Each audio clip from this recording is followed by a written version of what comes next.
Good morning students. हमारा जो syllabus है वो काफ़ी कुछ हो गया है। उसी क्रम में हम देखें तो हमने पद्य भाग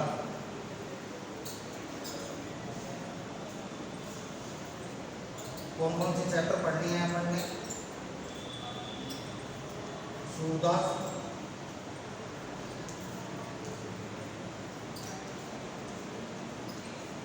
तुलसीदास,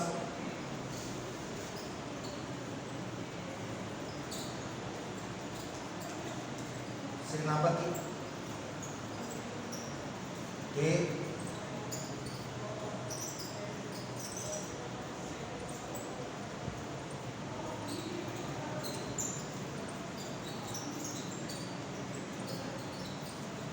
और कृपाराम खिड़िया। ये 5 चैप्टर अपन ने पद्य में पढ़े। गद्य भाग की अपन बात करें तो गद्य भाग में अपन ने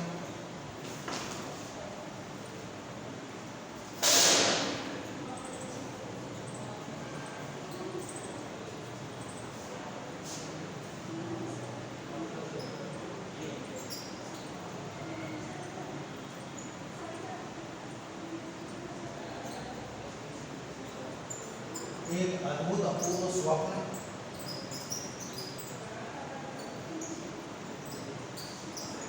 सीधा,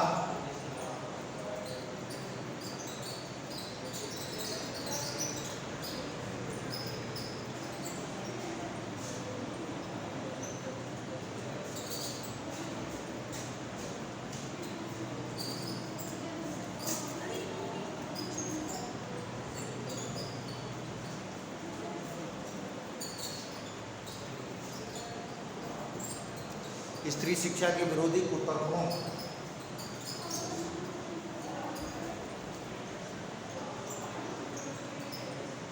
का खंडन,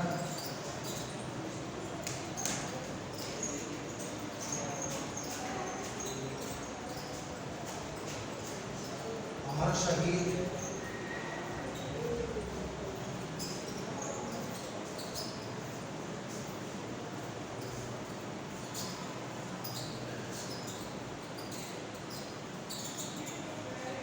आखिरी चट्टान,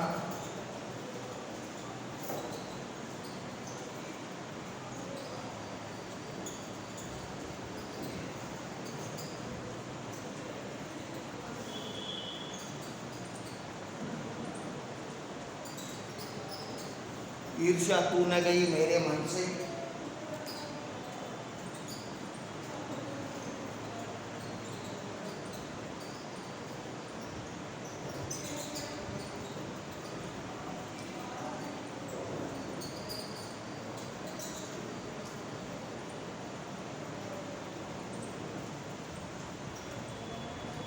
लोक संत दादू दयाल और लोक संत पीपा। 1 2 3 4 5 6 7 8 ये पढ़ चुके हैं अपन। मतलब काफ़ी कुछ कोर्स हो चुका है।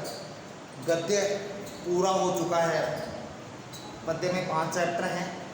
अब मैं आपको एक बात क्लियर कर दूं, जो आपका यूटी सेकंड होगा उसमें 4 चैप्टर दिए हैं। यूटी सेकंड में 4 चैप्टर आएंगे आपके। कौन कौन से आएंगे? सेनापति और देव, और इधर स्त्री शिक्षा के विरोधी कुतर्कों का खंडन, और एक चौथा अमर शहीद। इसलिए मैं चाहता हूं कि ये 4 चैप्टर एक बार दोबारा पढ़ने हैं। ये 4 अध्याय हैं जो हम पुनः पढ़ लें ताकि आपको कोई दिक्कत न हो। समझ रहे हो आप? एक तरह से हम कह सकते हैं कि ये रिवीजन होगा आपका। फिर भी यदि आपको कोई प्रॉब्लम हो तो आप मेरे को बता दें। अब मैं इसी क्रम में शुरू कर रहा हूँ वापस। पद्य से तीसरा चैप्टर ले लेते हैं अपन, सेनापति।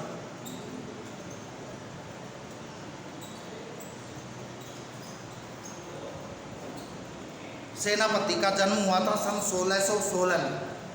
सेनापति का जन्म संवत 1616 में हुआ था। इनका जो जन्म था वो अनूप शहर में हुआ था। यूपी में एक जगह है बुलंदशहर के अनूप शहर में इनका जन्म हुआ था। उत्तर प्रदेश में एक जगह है बुलंदशहर, एक जिला, उसमें एक गांव है अनूप शहर, वहाँ इनका जन्म संवत 1616 में हुआ। ऐसा कहते हैं कि बाद में ये संन्यास लेकर वृंदावन में रहने लग गए। बाद में संन्यास लेकर ये वृंदावन में रहने लग गए।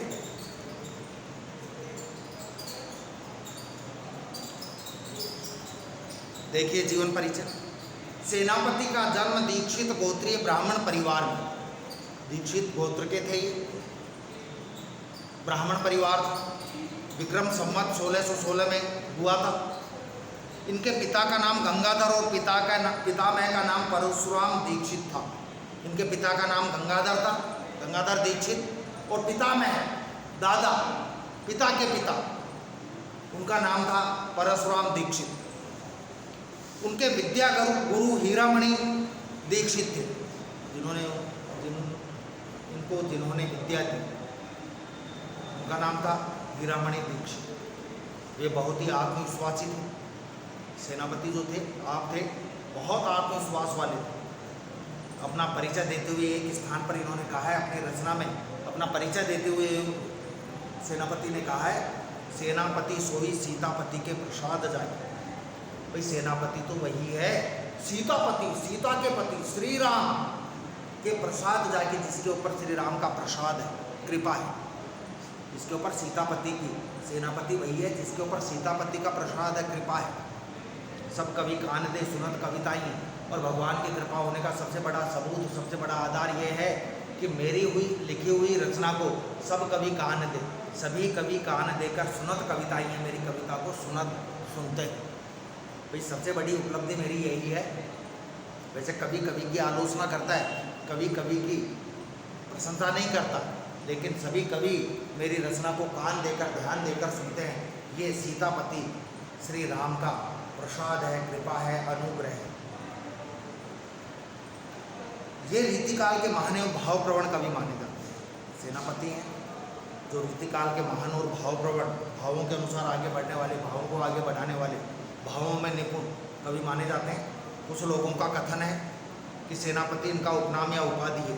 कुछ लोग कहते हैं कि सेनापति इनका मूल नाम नहीं है, सेनापति इनकी उपाधि है।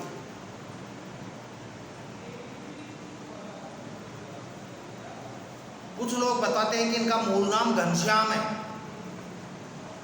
सेनापति का मूल नाम घनश्याम है। बाद में सेनापति की तो इनको उपाधि दे दी,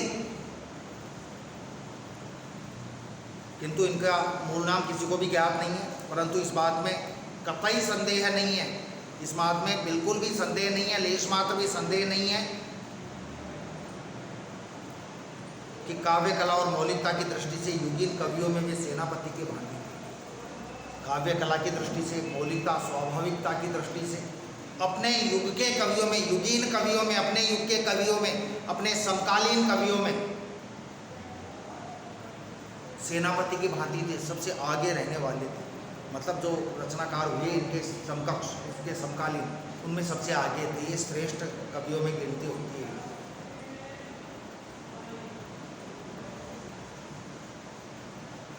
सेनापति राम भक्त कवि थे।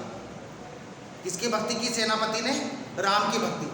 देखो बच्चों ध्यान रखना, सेनापति राम भक्त कवि थे, लेकिन इन्होंने वर्णन कृष्ण का किया है ज्यादा। श्लेष अलंकार के प्रयोग में वे सिद्धहस्त थे। श्लेष अलंकार का प्रयोग बड़ी निपुणता के साथ किया है। सिद्धहस्त, कुशल, निपुण, चतुर। श्लेष अलंकार क्या होता है? अलंकार होते हैं, अलंकार काव्य की शोभा बढ़ाने वाले धर्म को अलंकार कहा जाता है। तो श्लेष अलंकार के प्रयोग में ये बड़े सिद्धहस्त थे, बड़े निपुण थे। श्लेष का मतलब होता है चिपकना, जहाँ कठिनता से अर्थ निकले, एक शब्द के अनेक अर्थ निकले, वहाँ श्लेष अलंकार होता है। जैसे रहीमन पानी राखे बिन पानी सब सून, पानी गए न उगरे मोती मानस सून। एक आदमी ने किसी आदमी से पूछा, श्लेष अलंकार का बता रहा हूँ। एक आदमी ने दूसरे आदमी से पूछा कि भाई आपका नाम क्या है। एक आदमी ने किसी दूसरे आदमी से पूछा भाई आपका नाम क्या है। अब वो बता देता नाम, भाई राम है, मोहन है, सोहन है, दिनेश है, अजय है, सुरेश है, महेश है, कुछ भी जो होता। लेकिन वो उसको नाम पूछा गया तो क्या जवाब देता है? नाम बता रहा है, अजा सहेली तासु रिपु ता जननी भरतार। अजा सहेली तासु रिपु ता जननी भरतार, ताके सुत के मीत को बजिए बारंबार। ये नाम बताता है। मतलब जहाँ कठिनता से अर्थ और भाव निकले वहाँ श्लेष अलंकार होता है। उन्होंने किसी कवि का अनुसरण नहीं किया। ये नहीं है कि साहब सेनापति ने किसी कवि की नकल की हो, किसी कवि का अनुसरण किया हो। किसी कवि का अनुसरण नहीं किया सेनापति। ये रीतिबद्ध कवियों की श्रेणी में आते हैं। इनकी दो प्रसिद्ध रचनाएं हैं। सेनापति की दो ही रचनाएं हैं प्रसिद्ध, ध्यान रखना। सेनापति की कौन कौन सी रचनाएं प्रसिद्ध हैं? काव्य कल्पद्रुम और कवित्व रत्नाकर। सेनापति की कितनी रचनाएं हैं? दो रचनाएं प्रसिद्ध हैं। एक तो काव्य कल्पद्रुम और एक कवित्व रत्नाकर। काव्य कल्पद्रुम जो अप्राप्य है, यदि हम वर्तमान में चाहें कि कब सेनापति की काव्य कल्पद्रुम लाएं और पढ़ें तो वो अप्राप्य वर्तमान में उपलब्ध नहीं है। इनका काव्य शास्त्रीय ग्रंथ रहा होगा। काव्य कल्पद्रुम में काव्य शास्त्र की बातें होंगी।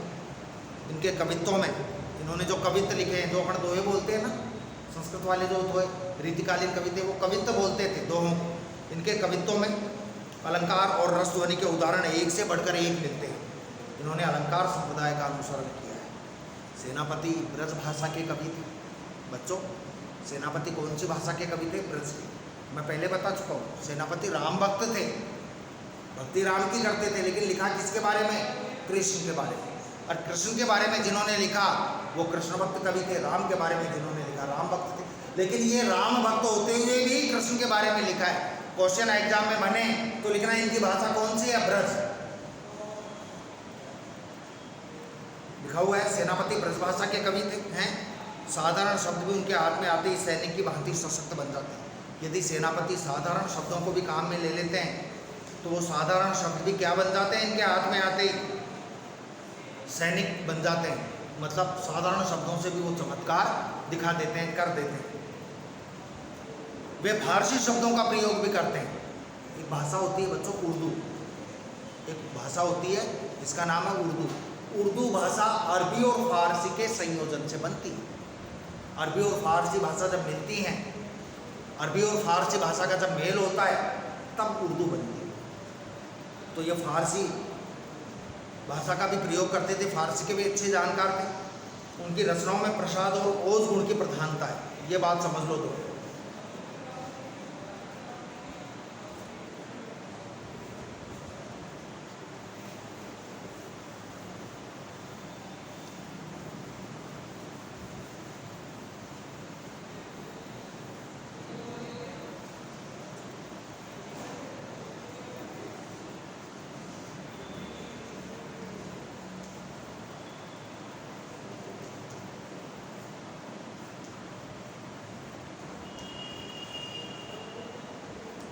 बच्चों काव्य गुण बोलते हैं इसे।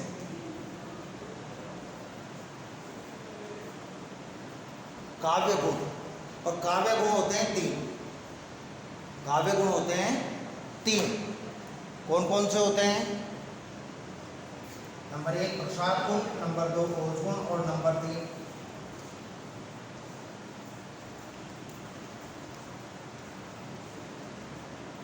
माधुर्य।